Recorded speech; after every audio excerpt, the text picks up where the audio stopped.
Misi kita hari ini adalah menjawab satu pertanyaan mendesak. Kalau sistem pangan kita sebegitu rapuhnya, bisakah kecerdasan buatan atau AI ini memprediksi krisis kelaparan jauh sebelum piring Anda benar-benar kosong? Untuk menjawab itu kita harus mundur sedikit dan melihat bagaimana pemerintah kita sebenarnya merespon kerentanan ini. Berdasarkan dokumen turunan dari Undang-Undang Pangan Nomor 18 Tahun 2012, Indonesia ini sedang melakukan pergeseran paradigma yang cukup besar. Pergeseran dari yang awalnya cuma fokus ke stok beras gitu ya? Nah iya, dulu kan fokusnya sekedar ketahanan pangan, yang seringkali itu cuma dipahami secara sempit, kayak, oh yang penting stok beras di gudang Bulog cukup.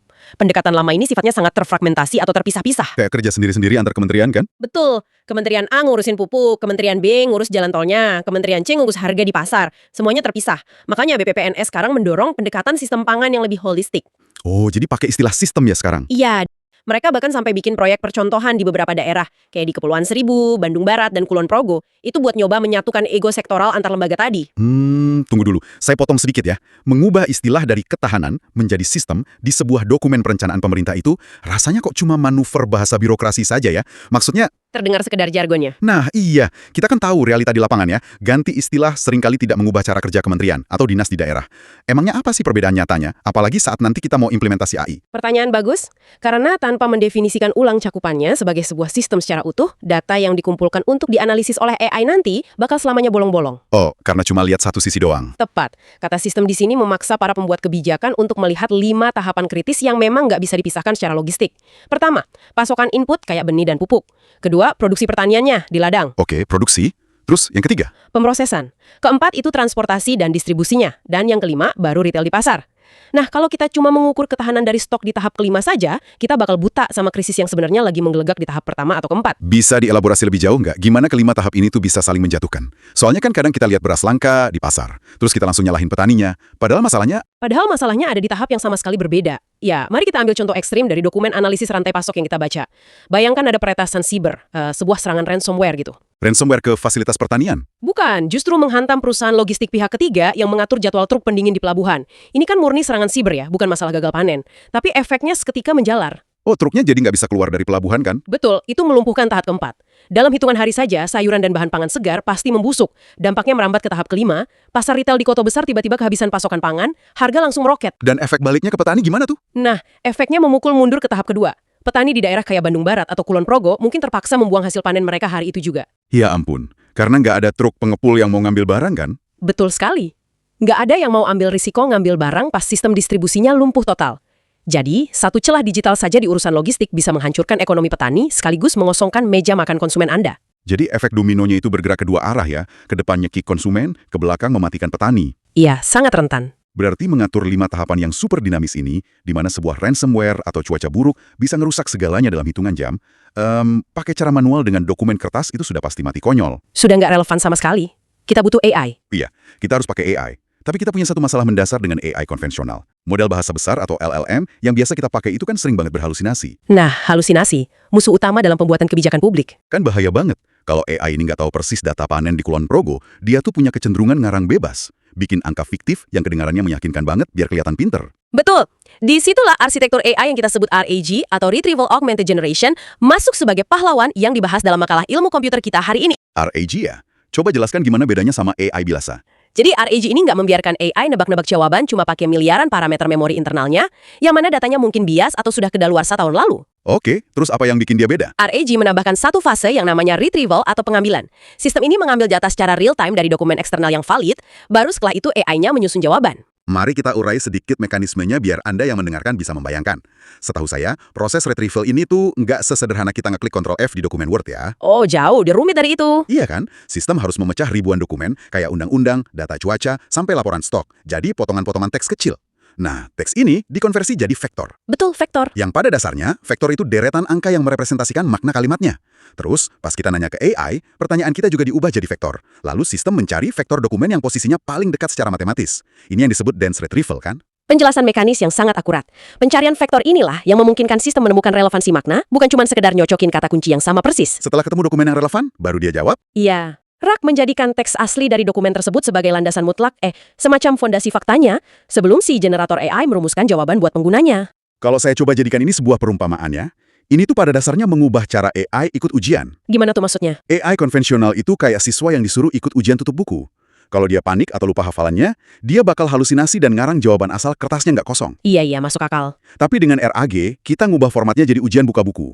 Kita izinkan siswa ini lari ke perpustakaan raksasa yang isinya jutaan dokumen pemerintah yang sudah diverifikasi. Mencari bab yang relevan, membacanya, dan bahkan ngasih kutipan halaman persis pas nulis jawaban. Benar gitu kan? Analogi yang sangat pas. Dan kalau kita bawa perumpamaan perpustakaan itu lebih jauh lagi nih, bayangkan buku-buku di perpustakaan itu bisa diperbarui setiap detik. Wow, datanya dinamis banget dong. Sangat dinamis. Kalau besok Bappenas ngeluarin peraturan baru atau ada data satelit terbaru masuk, AI nggak perlu dilatih ulang dari awal yang makan biaya jutaan dolar.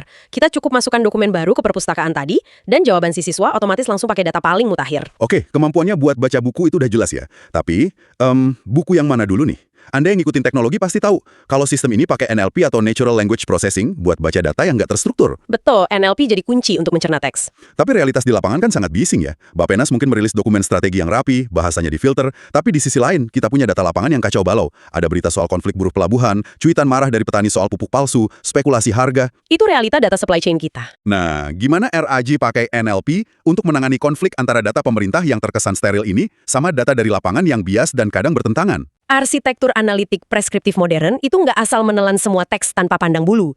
NLP di dalam sistem ini dirancang untuk melakukan apa yang disebut pembobotan sumber silang dan analisis sentimen temporal. Pembobotan silang? Maksudnya dia ngecek ulang silang gitu? Iya, jadi ketika sistem baca cuitan marah soal pupuk langka, dan di detik yang sama baca laporan resmi yang bilang stok pupuk aman, NLP nggak langsung milih salah satu secara sepihak. Terus dia ngapain? Dia cari jalan tengah? Bukan jalan tengah, tapi dia kalibrasi anomali ini dengan mencari titik data ketiga. Oh, data saksi ketiganya ya? Bener. Misalnya, dia cek pergerakan historis truk logistik di wilayah itu, atau ngecek fluktuasi harga eceran harian di pasar tradisional sekitarnya. Kalau harganya emang meroket, berarti cuitan marah petaninya yang bener dong? Tepat.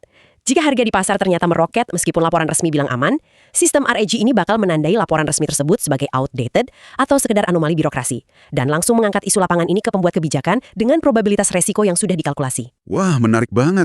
Jadi AI ini bukan sekedar corong birokrat yang cuma baca laporan bagus-bagus aja ya? Dia bertindak kayak semacam auditor real time yang ngevalidasi dokumen pusat pakai kondisi real di lapangan. Sangat betul. Dia auditor yang tidak kenal kompromi. Tapi ini memunculkan keraguan baru nih buat saya. RAG standar pakai vektor tadi mungkin jago banget nyari kecocokan makna. Tapi birokrasi kita di Indonesia itu kan nggak sesederhana itu. Ribet ya maksudnya? Banget. Nggak linear dan penuh ego sektoral. Bappenas di pusat ngeluarin pedoman A, Bapeda di daerah menerjemahkannya jadi program B. Terus dinas tingkat kabupaten ngejalanin C, yang mungkin beda lagi. Iya, itu masalah klasik koordinasi vertikal. Nah, RAG biasa yang cuma ngubah teks jadi deretan angka kan pasti kehilangan konteks tuh. Dia nggak ngerti siapa yang secara hierarki ngebawahi siapa. Kemiripan vektor matematis nggak bisa nangkap kerumitan wewenang birokrasi dong. Analisis yang sangat tajam. Makalah kita dengan jelas menyoroti kelemahan itu. RAG standar bakal hancur lebur kalau dihadapkan pada logika hierarki atau regulasi yang spesifik. Hancur lebur gimana tuh? Gini, pas teks aturan birokrasi diubah jadi vektor angka, makna struktural sebab akibatnya kayak institusi mana yang punya hak memveto anggaran institusi lain itu sering hilang. Oh, AI-nya jadi buta hierarki. Sama BPPDA yang pakai kata-kata mirip, terus menyimpulkan kalau dua kebijakan itu setara. Padahal yang satu sifatnya mengikat, yang satunya cuma rekomendasi.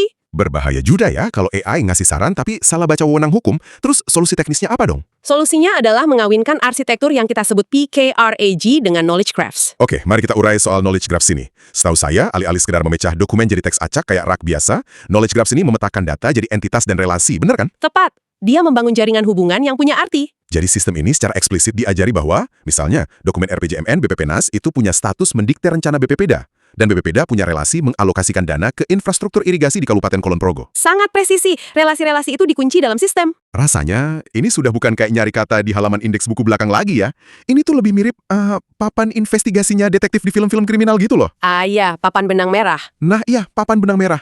Di mana ada foto tersangka A, dihubungkan pakai benang ke tersangka B, ditarik lagi ke peta lokasi C, sistem merajut dokumen pusat, laporan panen, dan otoritas lokal ke dalam satu jaring sebab akibat yang utuh. Analogi papan detektif itu visualisasi yang sangat akurat. Dan arsitektur PKRAG ini bikin papan detektifnya berfungsi di tingkat yang lebih operasional lewat proses atomisasi pengetahuan. Atomisasi. Dipecah jadi atom gitu maksudnya? Betul. Karena aturan birokrasi itu kan luar biasa berbelit bahasanya. PKRAG memecah paragraf panjang itu jadi unit logika paling dasar yang berdiri sendiri. Contohnya gimana tuh biar kebayang? Misalnya ada aturan berbunyi, dana darurat logistik bisa cair jika terjadi gagal panen minimal 30% di 2 kecamatan. Oke, itu syaratnya. Nah, AI nggak melihat kalimat itu sebagai satu teks utuh, melainkan dipecah jadi sebuah formula, kondisi, dan tindakan absolut. Dari atomisasi inilah, PKRAG bisa menalar masalah melewati 4 tingkat keahlian yang berjenjang. Wow, 4 tingkat. Gimana sistem ini bergerak lewat ke 4 level penalaran itu kalau misalnya ada krisis sungguhan di lapangan? Katakanlah ada laporan kelangkaan pupuk ekstrim di proyek percontohan Bandung Barat. Kita bedah ya. Di tingkat pertama, penalaran faktual. AI cuma menarik data mutlak dari papan detektif tadi. Dia akan jawab, stok pupuk di Bandung Barat sisa 15 ton, dan itu di bawah batas aman. Sederhana ya, cuma lapor fakta. Terus level kedua? Dia naik ke penalaran terhubung atau linkable reasoning. Di sini dia nyari benang merah ke regulasi lain. Dia menyimpulkan, karena stok kritis, berdasarkan SK Gubernur nomor sekian, wilayah ini berhak dapat realokasi dari kabupaten tetangga. Berarti di level 2 dia udah gabungin data lapangan sama hukum birokrasi ya. Cerdas juga. Lalu level 3-nya masuk ke prediksi. Betul, itu tingkat prediktif. Sistem menganalisis deret waktu cuaca. Dia mungkin bilang, kalau pupuk dari kabupaten tetangga nggak nyampe dalam 96 jam, curah hujan tinggi minggu depan bakal menyapu benih, memicu gagal panen total. Ya ampun, sampai ngitung jam dan cuaca ya. Terus level puncaknya, yang keempat apa? Puncaknya adalah penalaran kreatif. Di sini AI mensintesis semua keterbatasan tadi dan ngusulin jalan keluar, yang bahkan belum kepikiran sama birokrat. Wow, dia ngasih saran aktif. Kayak gimana contohnya? Dia bisa merekomendasikan, truk pupuk nggak bakal kejar waktu kalau lewat rute biasa. Rekomendasi, gunakan wewenang darurat Bapeda untuk memotong jalur masuk ke jalan tol komersial yang belum beroperasi penuh. Subsidi biaya tolnya pakai sisa anggaran mitigasi bulan lalu. Luar biasa. Jadi sebuah algoritma bisa secara harfiah menentukan apakah masa tanam di satu kabupaten minggu depan itu bakal selamat atau hancur. Betul, itu tingkat intervensi yang sangat besar untuk sebuah mesin. Tapi mengingat betapa masif skalanya, analisis AI kita kan nggak bisa cuma ngandelin data birokrasi nasional aja kan? Kita nggak hidup di ruang hampa. Cuaca ekstrem atau lonjakan harga gandum di Eropa pasti kerasa sampai ke piring kita di Indonesia. Tentu saja, semuanya terkoneksi secara global. Nah, sumber dokumen kita juga bahas alat pemantauan global milik FAO ya, PBB punya nih. Namanya sistem GWS. Gimana caranya kita menjahit papan detektif lokal ini dengan data dari luar angkasa? Integrasi instrumen FAO kayak GWS ini ibarat kepingan puzzle terakhir. GWS atau Sistem Informasi dan Peringatan Dini Global ini beroperasi di skala makro yang nggak terjangkau laporan daerah. Salah satu instrumen andalannya itu ASI. ASI ini singkatan dari apa? Agricultural Stress Index. ASI murni mengandalkan citra satelit penginderaan jauh buat memindai kelembapan tanah, ngitung defisit air di zona pertanian utama seluruh dunia. Jadi dia bisa mendeteksi kekeringan gitu? Benar. Satelit ini bisa mengidentifikasi tanaman yang stres akibat kekeringan, bahkan berminggu-minggu sebelum daunnya kelihatan layu secara fisik sama petani. Wah, ini benar-benar pengawasan presisi dari luar angkasa ya. Satelit kan nggak peduli sama dinas daerah yang mungkin nyoba nutup-nutupin potensi gagal panen demi citra politik. Satelit cuma baca data objektif kelembapan tanah. Satelit nggak bisa dibohongi birokrasi. Dan selain ASI, dokumen FAO juga memenyoroti FPMA, alat pemantauan anomali harga pangan dunia secara real time. Oh, jadi harga global juga masuk radar ya? Iya, nah tujuan akhirnya adalah membangun satu pusat komando, di mana data satelit ASI, data harga FPMA, dan sistem analitik RAG yang tahu hukum Indonesia tadi, semuanya digabung dan saling mengunci. Kalau saya mundur sejenak nih ya, ngelihat keseluruhan arsitektur yang baru aja kita bangun, dari awal diskusi, kita mulai dari ketakutan bahwa serangan cyber logistik bisa bikin pangan busuk. Iya, kerentanan sistemik. Terus, kita sadar AI biasa itu bahaya karena suka halusinasi. Makanya kita pakai RAG, sistem ujian buka buku. Terus, biar AI paham ruwetnya birokrasi kita tingkatkan lagi jadi PIK RAG, pakai Knowledge Graphs. Papan benang merah detektif tadi. Betul. Dan terakhir, papan lokal ini kita colok ke satelit FAO dan radar harga global. Maksud saya, pada titik ini, kita tuh bukan sekedar bikin sistem analitik data kan? Terus kita bikin apa dong? Kita secara harfiah lagi merakit bola kristal digital, sebuah sistem yang bisa ngelihat letupan krisis, terus meredam efek dominonya, jauh sebelum piring makan di meja Anda benar-benar kosong. Merakit bola kristal digital. Itu deskripsi yang sangat tajam buat ngegambarkan apa yang lagi diperjuangkan di garis depan kebijakan publik hari ini. Kita pindah dari era reaktif. Reaktif yang cuma ngirim bansos pas petani udah nangis gagal panen kan? Iya. Kita pindah menuju era proaktif presisi tinggi. Tapi, ya, rintangan terbesarnya ke depan bukan dari teknologinya. Pasti dari manusianya. Ego sektoral kementerian lagi. Tepat, keengganan politis. Kalau pemerintah menolak buka data real-time mereka karena alasan ego institusi, secanggih apapun knowledge graphs yang kita punya, dia cuma bakal jadi mesin kosong tanpa makna. Selalu itu ya, akar masalahnya. Teknologi masa depan mentok di birokrasi masa lalu. Tapi penjelajahan mendalam kita hari ini benar-benar membuka mata. Dari sebutir benih di Kulon Progo, lewat rute logistik dan birokrasi yang ribet, sampai akhirnya dijaga oleh arsitektur AI yang memproses jutaan vektor tiap detiknya. Sangat kompleks tapi krusial untuk dipahami. Nah, sebagai penutup untuk Anda yang mendengarkan, ada satu pemikiran yang mau kami tinggalkan. Sepanjang sejarah, kekuatan sebuah bangsa kan selalu diukur dari seberapa luas lahan pertanian mereka, ya kan? Iya, negara agraris raksasa yang selalu jadi penguasa logistik. Tapi melihat laju AI yang baru saja kita bongkar, kita harus nanya balik ke diri kita sendiri. Kalau AI suatu saat nanti secara mutlak bisa memprediksi krisis, menghitung anomali iklim global, dan secara mandiri merelokasi truk logistik berbulan-bulan sebelum petani nanam benih, itu bakal mengubah segalanya. pasti.